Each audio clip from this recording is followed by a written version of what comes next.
So I've sort of been away again, and this time I've been sick. So the last time I recorded the video, I listened to myself speak, and I could tell that I was a little bit off, like something was a bit strange, or like I wasn't quite finishing my sentences in the same way, and I sort of missed the point of what I was trying to say. And I'm pretty sure that is the first time that's ever happened. So I speak to you afresh, but the only thing that I have is 1 point. So I apparently forgot to bring that up. And also, as I was listening to myself speak, I understood that if I heard someone say their eye isn't better after 3 months and it's still bothering them, I would tell them to go back to hospital or go see a doctor. So as I was willing to accept that, because I hate going to hospital and doctors, I try to avoid it at any cost. But I went in and told them about my eye, because it was actually getting a little bit worse as well, and they gave me cortisone straight away again. So I sort of regretted it, because the cortisone didn't really help, and it made me feel really, really bad again. So I have this horrendous back pain for like days, so I get it while I'm getting the treatment, and I feel really horrible, like no energy, like I'm on the floor again. And I am getting better at bouncing back, so I know now what to do to try and hit the ground running again, which is sort of what I wanted to talk about in the last video, and sort of missed the point. And in the end, all I did was bitch and whine, which is that's not at all what I'm trying to do. I'm not trying to share or get sympathy in any sort of way. I was trying to tell you that I'm so happy that I could go through this with this peace of mind. It was essential, because this video was sort of like, oh my god, like afterwards, after a few months, and then I started feeling better, I was like, did that really just happen? Like, did you really just spend weeks at home and like you just soldiered, like I just marched on through, like it's no big deal, like it was like I just accepted what is every single day. I didn't go like, oh, this is going to be the rest of my life, or I just stayed present all the time. So I didn't really think about, I was writing the book, I was always doing some sort of creative meditation. So even though I couldn't go skateboarding or do sports, I still tried very hard to go skateboarding and do sports. Anyway, I'll get back to that in a minute. So when I was completely flat on the ground, all I was trying to do is get myself out again and moving again, because it felt like my body was disconnected from my brain. Like everything was hard, and I was really bloated and swollen, and I just didn't feel like I was in my own body. Like I kept saying that to everybody. But like, that's just, like I just accepted it for what it is. So if every day is like this, every day, like it, I never think back on how many days I've been doing it. So more or less I wake up every morning, do something, and then everything's sort of hard, and I go, oh, what's going on? And then I go, oh yeah, I remember now, I've got MS cortisone treatment. And then like I have to remind myself, because it's not present in the present. So I get hit by my limitations physically, and then I'm like, I always had like a little bit of like, oh, what's going on? And then, oh yeah, hang on, I forgot about that.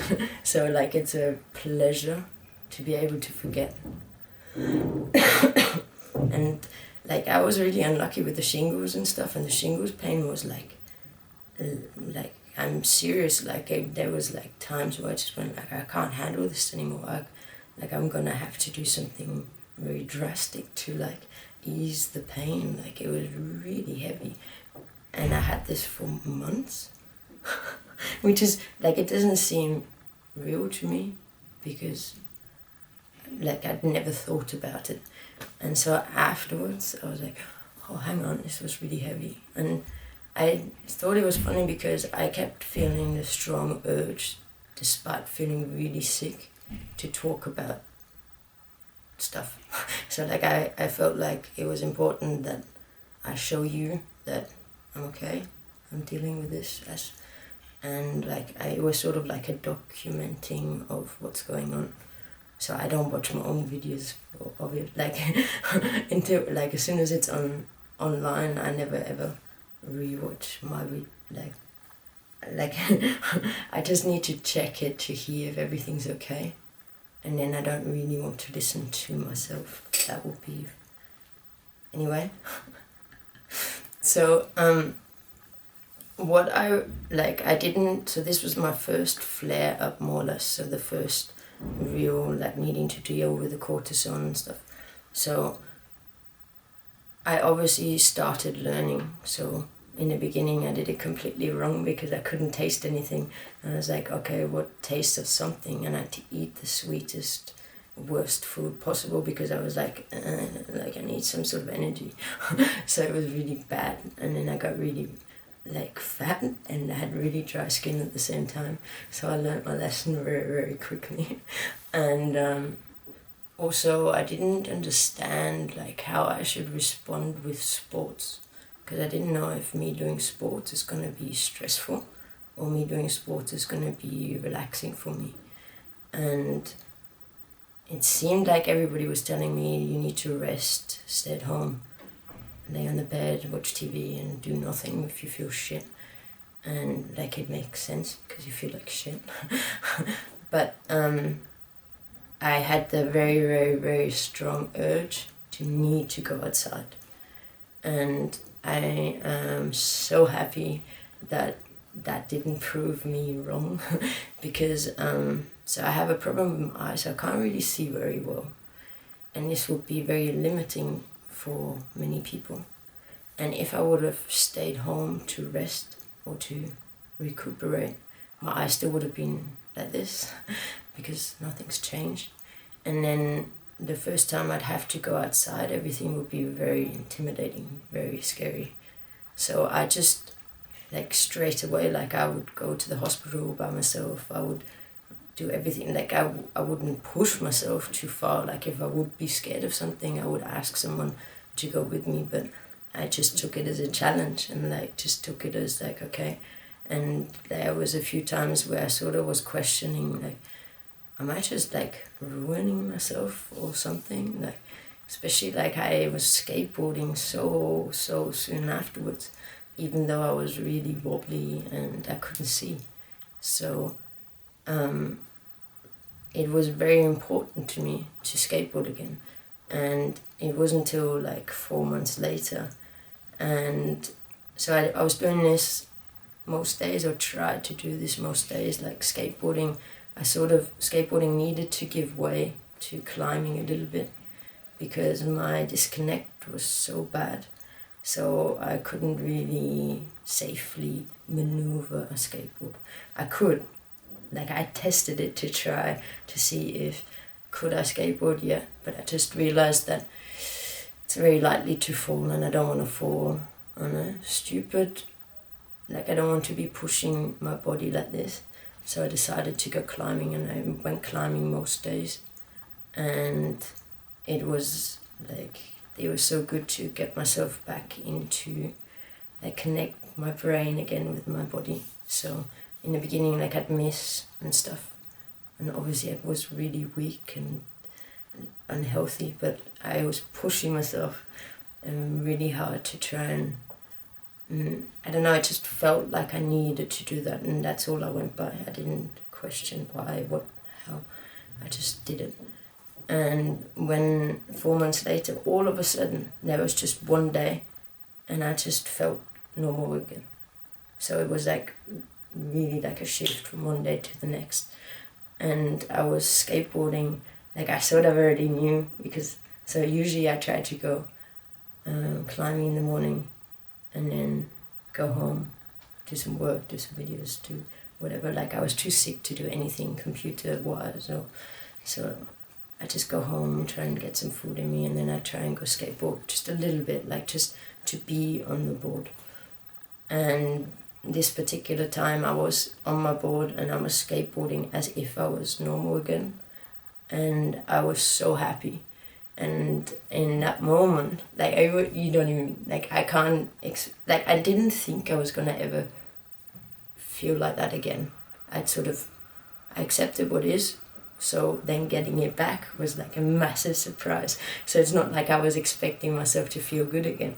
It was like, wow, this feels so good again. Like, and then it really, like I don't know why, like we need to be robbed of things to really appreciate it.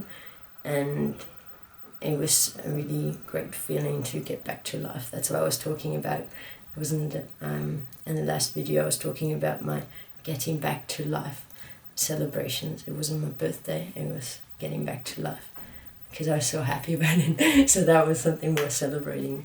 And unfortunately I thought it's going to be a while before I have to take the cortisone again, but it was sort of like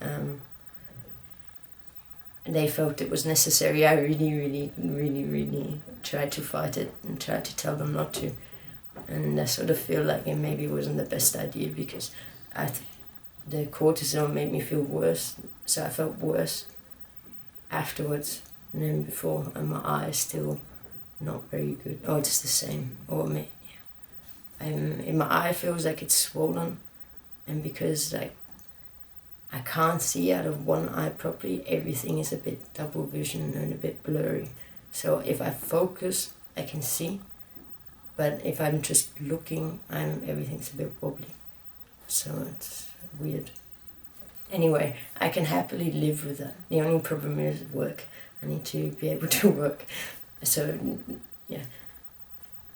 Anyway, I wasn't really going to talk about that. In the last video, this is exactly what I was trying to talk about, like that.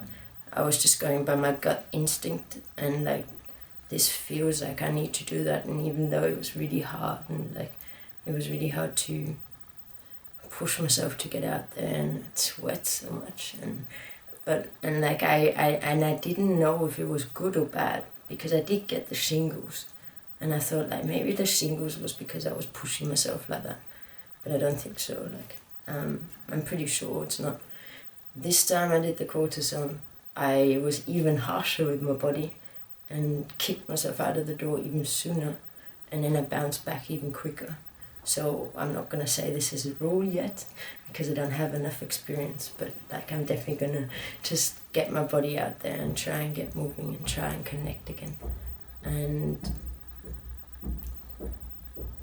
yeah, so like I was really quite sick again, but now I'm feeling stronger and I'm doing sports, and I still have the eye issue, but and like it's I've given up that I'm ever gonna see normal again, and so if it comes back, I'll be happy. Sort of need to, because I'm so relaxed about this sort of stuff. I'm needing to work on going to the hospital and telling them when something's up, because I like fixing stuff myself. I do go to hospital to get treatment, and I don't trust Western medicine at all, to be honest. Like I question everything, because I've had so many injuries and I've had so many bad things happen, to be honest, that like I know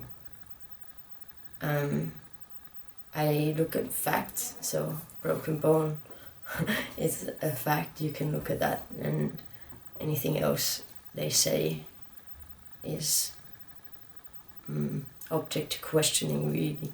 I'm not going to say that I hate doctors, or like I just have had very many unpleasant experiences, and a lot of people tell me to go to alternative medicine or whatever. Like, I'm not saying that I object to Western medicine and that's why I go to witch doctors or some sort of power healers, or that's not at all what I mean. I'm just saying that I don't, it's just like questioning your authority, more or less. So just because a doctor's telling me that I can never skateboard again, that doesn't mean I can't ever skateboard again. That's what I'm sort of trying to say. And also there's been a lot of operations that doctors wanted to do on me that I didn't actually need. So that's what I'm sort of trying to talk about. I'm doing a lot better. I was sort of like, I'm still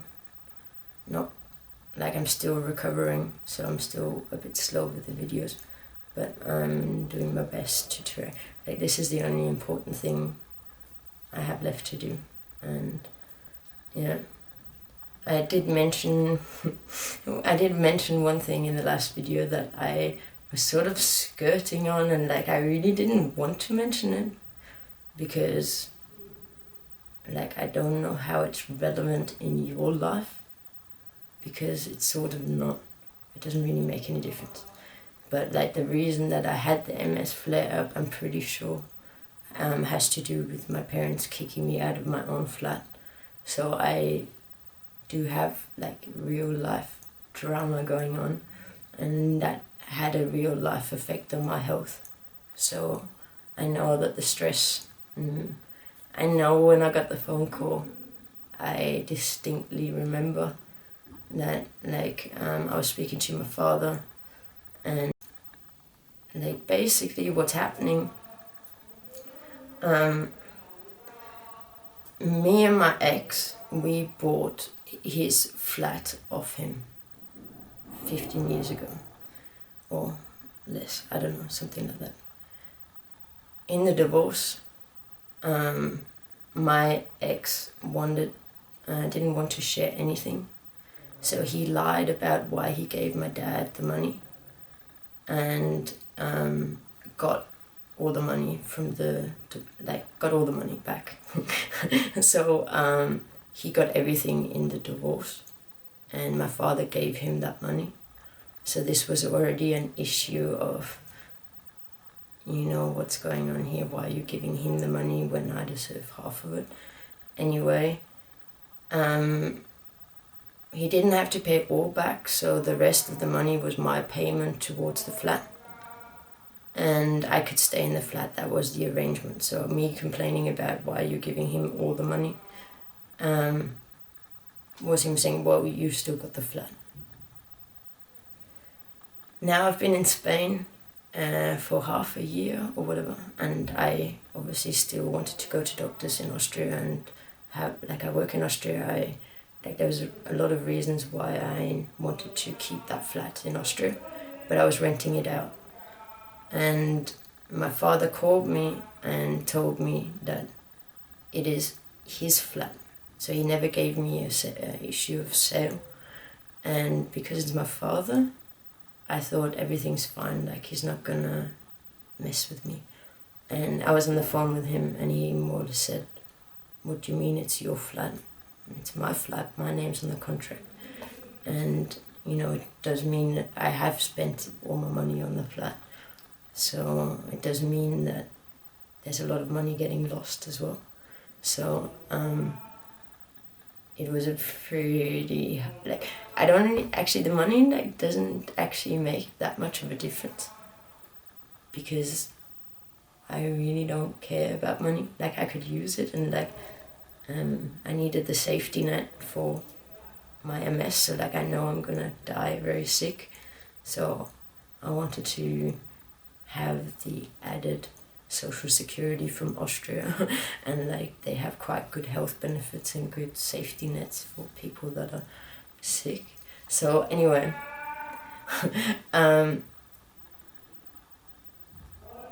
it was more that he lied to me to profit, and he knew exactly what he was doing, because when I pointed it out, he more or less laughed at me.